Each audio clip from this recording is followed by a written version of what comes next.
जी। हाँ sir. Sir अगर कोई हाँ विशाल जी कोई बोलो। दिक्कत ना हो तो पहले मैं ले लूँ। चलो पहले ले लो, आप ले लो, और क्या, आपको कहीं सर जाना है तो ले पहले लो। मेरा रख दीजिए ना। हाँ चलो गीता जी ले लो, उसके बाद में आप ले लेना रवि विशाल जी, उसके बाद में अर्जुन जी लास्ट में ले लेंगे, ठीक है। ठीक है, कोई दिक्कत नहीं। Good evening ma'am. Good evening. एक देवेंद्र जी नाम है आपका? जी मैम। Okay okay okay. आपका मैंने जो डेप्थ देखा, आपने अच्छा मतलब आपका एक्सपीरियंस रहा है काफ़ी चीज़ों में, कुछ नई नई एक्सपीरियंसेस रहे हैं आपके। आप मुझे ये बताइए कि आप इंजीनियर से यहाँ क्यों आना चाह रहे हैं सिविल सर्विसेज में? मैम इंजीनियरिंग सिर्फ एक कोर्स नहीं है, ये एक लाइफस्टाइल है जिसमें हमें अलग अलग फील्ड्स में काम करना सिखाया जाता है ड्यूरिंग 4 इयर्स ऑफ टेन्योर। तो इंजीनियरिंग एक स्किल है जो प्रशासनिक अधिकारियों में होनी चाहिए मेरे हिसाब से, तो मुझे लगता है कि आना चाहिए मुझे भी इस क्षेत्र में। और कुछ रीजंस यहाँ मतलब आप वहाँ इतना अच्छा एक्सपीरियंस है आपके, तो आप वहाँ अच्छे कर सकते थे क्या? मतलब कमियाँ रही वहाँ पे कि आप इस फील्ड के अंदर मूव हो रहे हैं, कुछ कमी रही? मैम एज सच कमियां यहाँ कुछ नहीं है, मुझे बहुत कुछ सीखने को लगातार मिल रहा है बीएसएनएल में। एक जीवन में मुझे लगा था कि पब्लिक डीलिंग और जो लोगों की समस्या से सीधा जुड़ाव करके उनसे समाधान करना, उस तरह का कार्य मैं यहाँ रहते हुए नहीं कर पा रहा हूँ। वो अवसर मुझे प्रशासनिक सेवाओं में आके जरूर मिलेगा, और जो स्किल्स मैंने यहाँ ली है तो मुझे लगता है कि मैं उनसे प्रशासन को और बेहतर बना सकता हूँ, ज्यादा कंट्रीब्यूट कर सकता हूँ समाज के लिए। अच्छा, आप बताइए कि जो टेलीकॉम पॉलिसी है उसके बारे में सुना है, जो न्यू अभी आई थी थोड़े दिनों पहले, 2018 में आई थी, क्या जी कुछ उसके पॉइंट्स बता सकते हैं आप कुछ? जी मैम, डिजिटल संचार नीति माफ कीजिएगा, जो 3 पॉइंट। डिजिटल संचार नीति जो 2018 में आई थी उसमें मुख्य उद्देश्य था देश को एक डिजिटली सशक्त अर्थव्यवस्था और समाज में तब्दील करना। और उसके कुछ की पॉइंट्स मैं बता सकता हूँ, जैसे कि तीन हर पॉइंट व्यक्ति को 50। जी मैम। सिर्फ 3 पॉइंट बताने हैं मुख्य मुख्य आपको। मैम जीडीपी में जो टेलीकॉम सेक्टर का कंट्रीब्यूशन 6.5% का है अभी, उसे बढ़ाकर 8% करना। आईटीयूटी रैंकिंग में भारत को टॉप 50 देशों में पहुंचाना, अभी हम 130th रैंक पे हैं। और हर व्यक्ति तक 50 एमबीपीएस का ब्रॉडबैंड कनेक्टिविटी सुनिश्चित करना। ओके। अच्छा, आपने आपका जो सब्जेक्ट रहा इलेक्ट्रॉनिक्स एंड कम्युनिकेशन रहा है, जी मैम। अभी हाल ही में जो इलेक्ट्रिकल व्हीकल्स के लिए राजस्थान सरकार के बजट में कुछ प्रावधान किए गए हैं क्या? माफी चाहता हूँ मैम, मैं एग्जैक्ट प्रोविजंस रिकॉल नहीं कर पा रहा। ओके। आप जो इलेक्ट्रिकल व्हीकल्स है उनके बारे में कुछ बताना चाहेंगे? जी मैम, साधारण शब्दों में कहें तो बैटरी ऑपरेटेड व्हीकल्स होते हैं जिससे वायु प्रदूषण और ध्वनि प्रदूषण दोनों कम होते हैं। ओके। आप बीकानेर से बिलोंग करते हैं ना? जी मैम। आपने मथरेन कला के बारे में सुना है? जी अच्छा, बताइए ये क्या होती है? मैम, मथेरन कला या आजकल उस्ता कला भी उसी को कहते हैं। मैम इसमें अलग अलग चीजों पर नक्काशी की जाती है। 3 मुख्य भाग हैं इसके। एक जो हम ऊंट की खाल पर जो नक्काशी करते हैं वो है, दूसरा हम पत्थर पर जो नक्काशी करते हैं वो, और तीसरा जो लकड़ी पर की जाती है। ओके। एक है कि अभी वर्तमान में एक राजस्थान सरकार में फोन टैपिंग वाला इश्यू चर्चा में चल रहा है, तो आप जी बताइए फोन टैपिंग के बारे में, और राइट टू प्राइवेसी से कैसे रिलेटेड है ये, इससे मैम, हम। As per the guidelines of government of India, phone tapping 3 तरीके से की जा सकती है। पहला कि जो दोनों पार्टीज हैं उनमें अगर एक का कंसेंट है तो वो अपने आप कॉल रिकॉर्ड कर सकता है without the consent of second party. अगर कोई थर्ड पार्टी है जो इन दोनों की कन्वर्सेशन सुन रही है तो वो दोनों में से किसी एक पार्टी के कंसेंट के बगैर नहीं सुन सकती। और तीसरा प्रोविजन है मैम नेशनल सिक्योरिटी के लिए, लेकिन वो गृह सचिव की परमिशन के बगैर नहीं हो सकता है मैम। अच्छा, अभी जो राजस्थान में जो इश्यू रहा है उसके बारे में कुछ आइडिया है आपको कि ये सही थी या लीगली की गई है, या कुछ आइडिया है? मैम जहां तक मैंने विधानसभा में मुख्यमंत्री जी की स्पीच सुनी थी तो उन्होंने कहा था कि हमने इस तरह का कोई इलीगल फोन टैपिंग नहीं की है। तो मुझे अभी तक वही पक्ष मालूम है मैम, बाकी डिटेल मैं नहीं जान पा।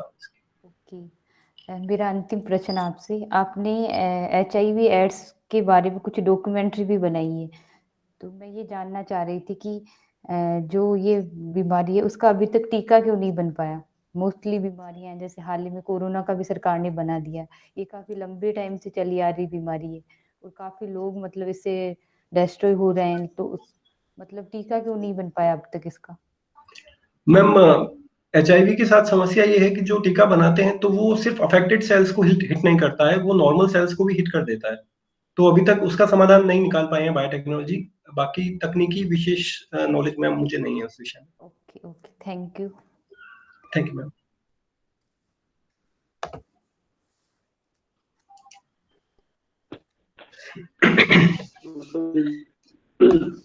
Good evening sir.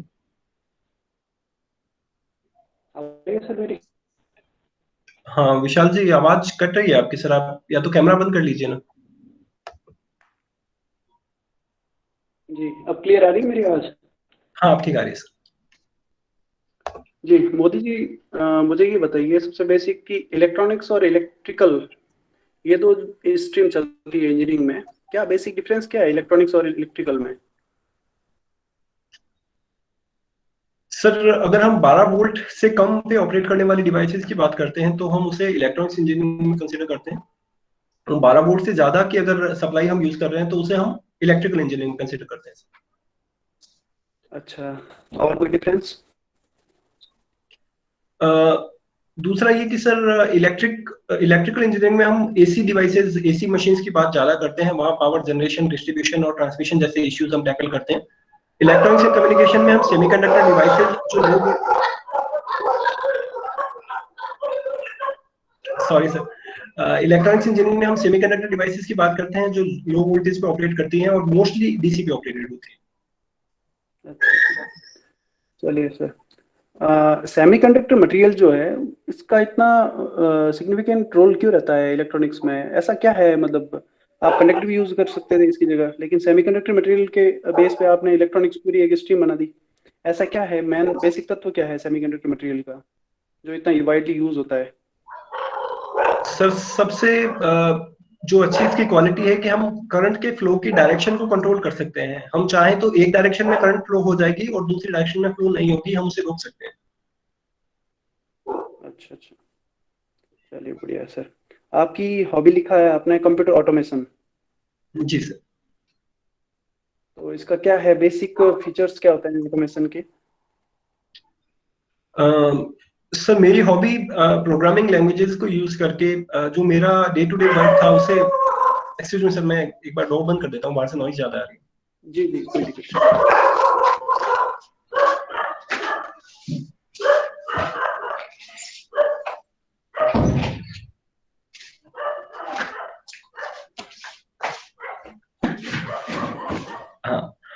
हाँ सर, आई एम सॉरी, एक बार क्वेश्चन आप रिपीट करेंगे सर?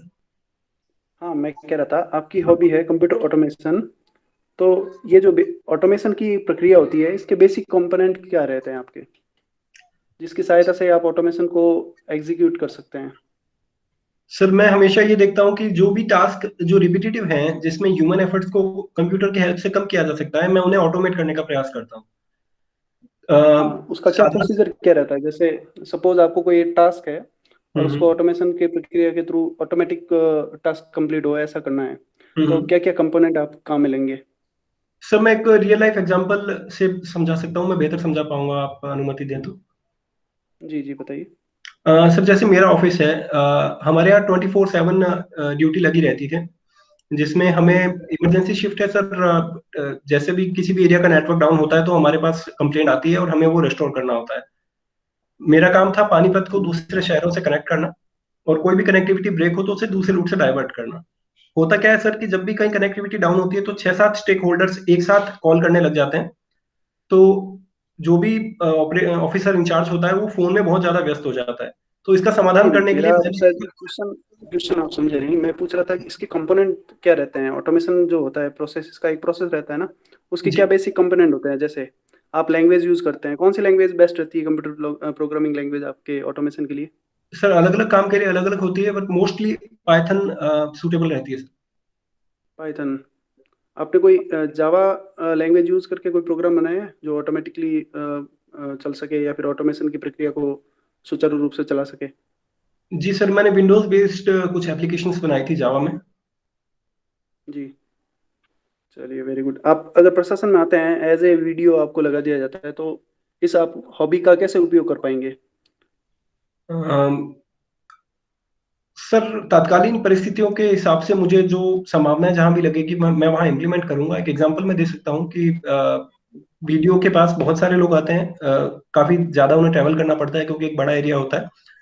तो जो भी कंसर्न व्यक्ति है वो ऑनलाइन ही अपना काम बुक कर दे, और उसे कब कितने बजे किस अधिकारी से मिलने या किस क्लरिकल स्टाफ से मिलने आना है, उसके फोन पर पैसे पुश नोटिफिकेशन के माध्यम से मैसेज चला जाए, और पर्टिकुलर डेट और पर्टिकुलर टाइम पे ही वो पर्सन आए और आराम से अपना काम करके चले जाए। उन्हें ज्यादा फिजूल में ट्रैवल भी ना करना पड़े, और ऑफिस आने के बाद उन्हें वेट भी ना करना पड़े। अच्छा, चलिए सर।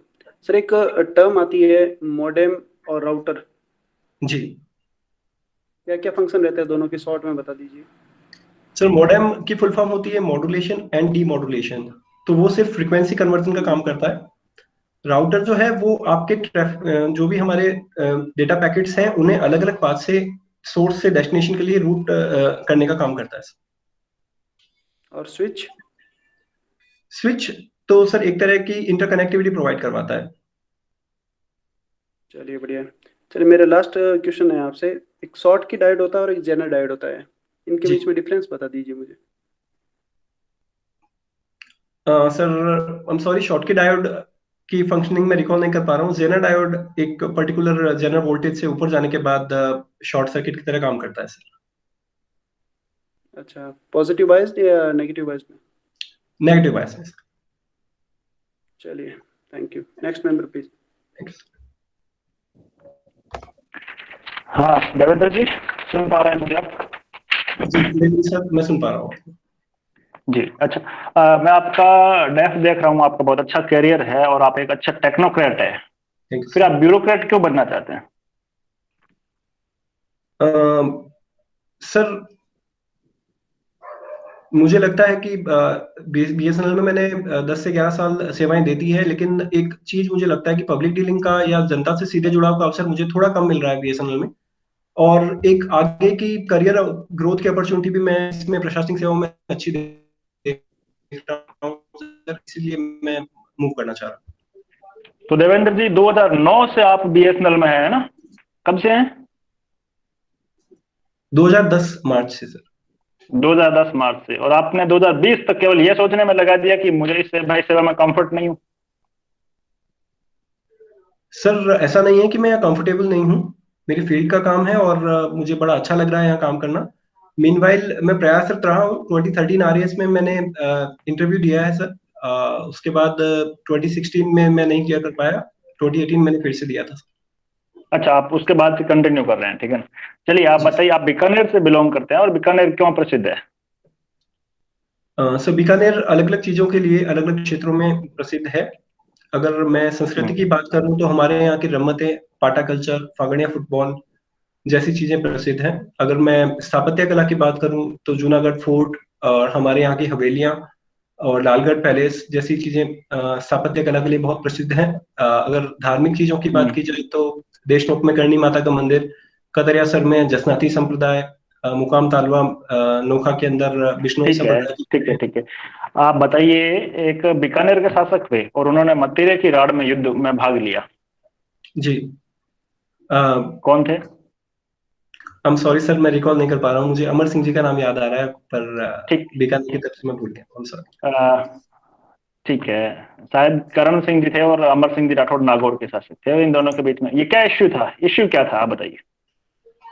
सर, एक सीमा विवाद था जिसमें मतीरे की बेल बीकानेर के बॉर्डर में उगी थी और जो फल उसमें निकला था मतीरे का वो जो नागौर की सीमा थी उसके अंदर था सर। तो उसी को लेकर के ये। अच्छा, फिर ठीक है, उसमें कौन विजयी हुआ? किसके विजय हुई इस युद्ध में? सर, अमर सिंह जी विजयी हुए थे नागौर के। इतना मैं रिकॉल ठीक है देवेंद्र जी, आपकी कम्युनिकेशन स्किल बहुत अच्छी है। मैं आपको एक कंडीशन देता हूँ। जी आपकी सर। पोस्टिंग बांसवाड़ा के एक ऐसे इलाके में है, बीडीओ के रूप में, जहां पर शिक्षा का स्तर बहुत कम है। यानी कि आप वीडियो के रूप में नरेगा में इंस्पेक्शन के लिए जाते हैं और वहां अधिकांशतः महिलाएं ही है, या पुरुष भी है तो पूरी तरह से आपकी भाषा जो आप हिंदी या अंग्रेजी जानते हैं उसमें वो कम्युनिकेट नहीं कर पाते और नहीं कर पाएंगे।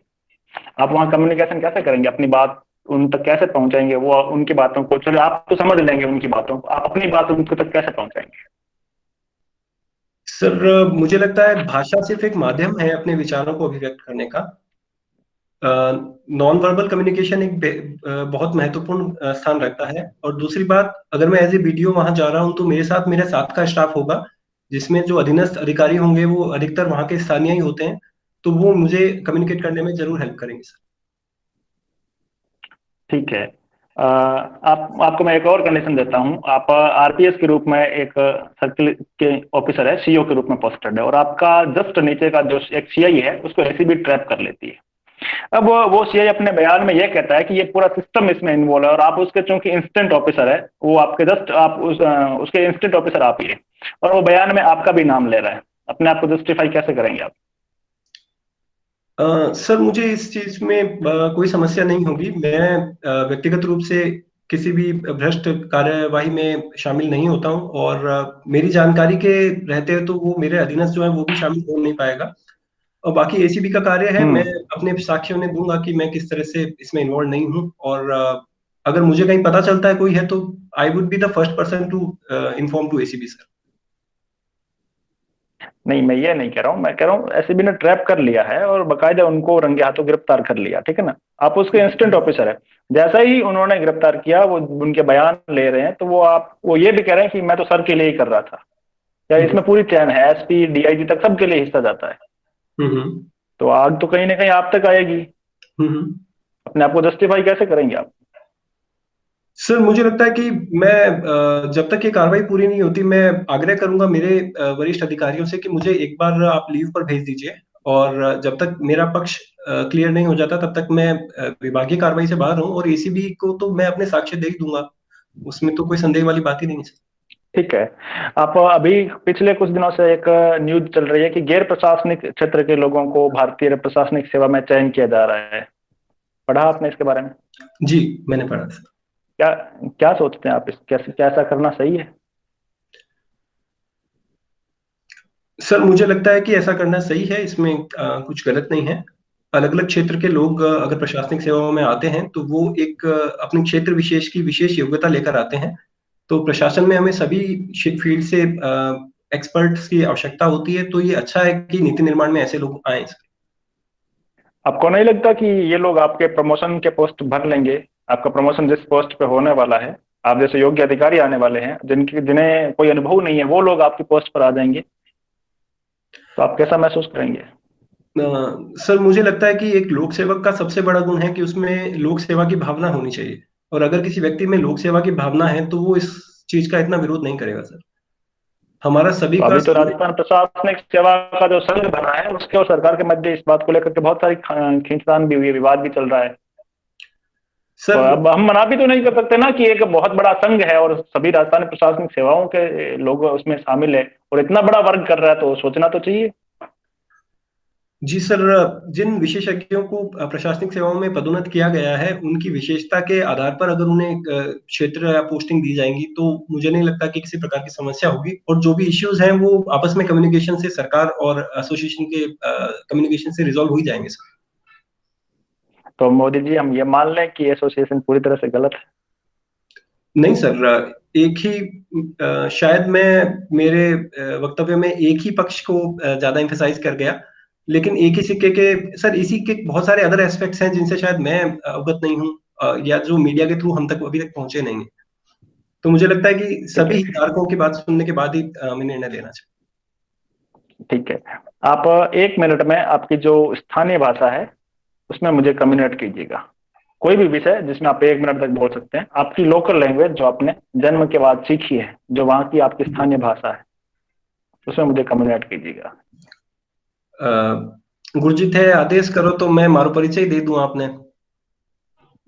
मैं बीकानेर में पैदा हुई हूँ और बटेश्वर में हमारी स्कूली शिक्षा हुई है। अभियांत्रिकी महाविद्यालय बीकानेर से मैं इलेक्ट्रॉनिक्स एंड कम्युनिकेशन में स्नातक उत्तीर्ण કર્યો है फिर बाद एक सेमेस्टर तक હું પઢાયો बैठे टाबरा ने इंजीनियरिंग कॉलेज में आए और अबार 11 साल मैंने हो गया बीएसएनएल में कनिष्ठ दूरसंचार अधिकारी के रूप में सेवाएं देते हैं। एक मायता संयुक्त परिवार में मैं पलियो हूँ, तो बहुत सारी चीजें मैं देखी है और मने यूं लगे कि आ एक अच्छी बात है। ठीक है, बीकानेर में एक शब्द काम में लेते हैं भाईजी। जी सर। किसके लिए होता है ये शब्द?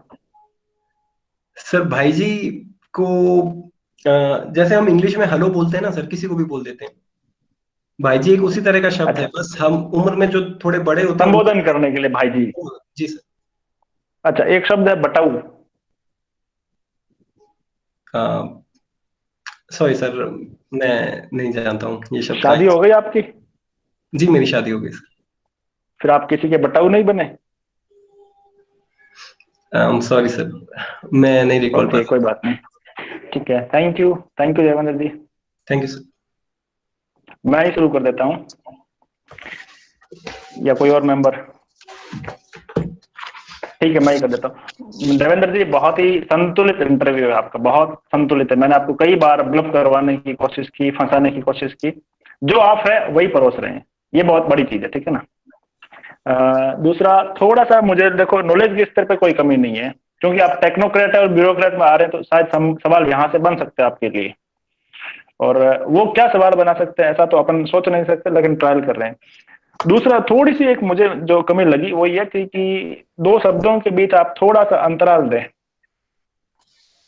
मतलब जो आपकी वॉल्यूम की मैं कह रहा हूँ, इसे क्या कहूँ ना, कि जैसे अपन यूट्यूब पे 1.25 मल्टीप्लाई करके देखते हैं ना, वो वाली फीलिंग्स थोड़ी सी मुझे आ रही थी। मेरा व्यक्तिगत मत है कि आप 2 शब्दों के मध्य थोड़ा सा समय अंतराल दें, तो आपके प्रोनाउंसिएशन का बहुत अच्छा फ्लो निकल करके बाहर आएगा। बाकी मुझे कोई कमी नहीं लगी कि आप में ये नहीं है, या आप एक बहुत अच्छा डिजर्विंग ब्यूरोक्रेट बन सकते हैं। जितना अच्छा टेक्नोक्रेट है उससे भी बढ़िया ब्यूरोक्रेट बन सकते हैं। Thank you sir. All the best Devendra ji. Thank you. Hello. हाँ, मैं बताना चाह रही हूँ अपना फीडबैक। आपकी नॉलेज में कोई कमी नहीं है, जहाँ तक मैंने सुना आपका पूरा इंटरव्यू। आपकी कम्युनिकेशन स्किल्स भी अच्छी है, बस आपको थोड़ा सा अपने डिस्ट्रिक्ट को अच्छे से तैयार कर लेना है। सारा इंटरव्यू आपका अच्छा रहा। ऑल द बेस्ट मेरी तरफ से आपको। Thank you.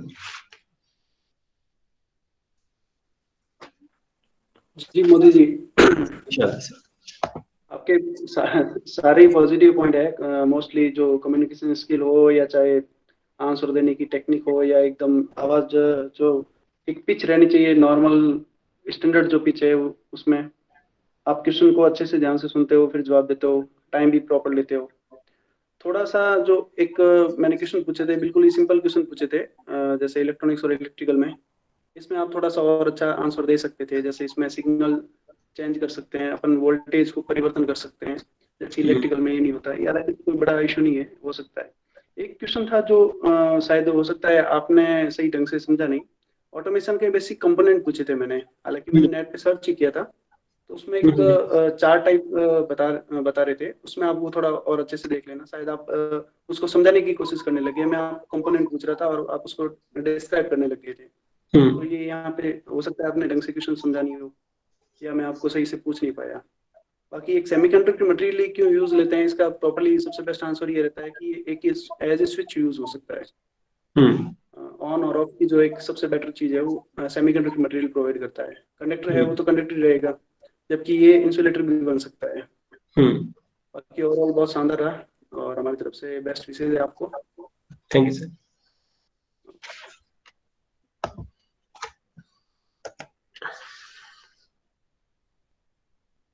Sir Rahul ji आ गए हैं, तो ले लें इनका भी। आभार करो, आभार पहले।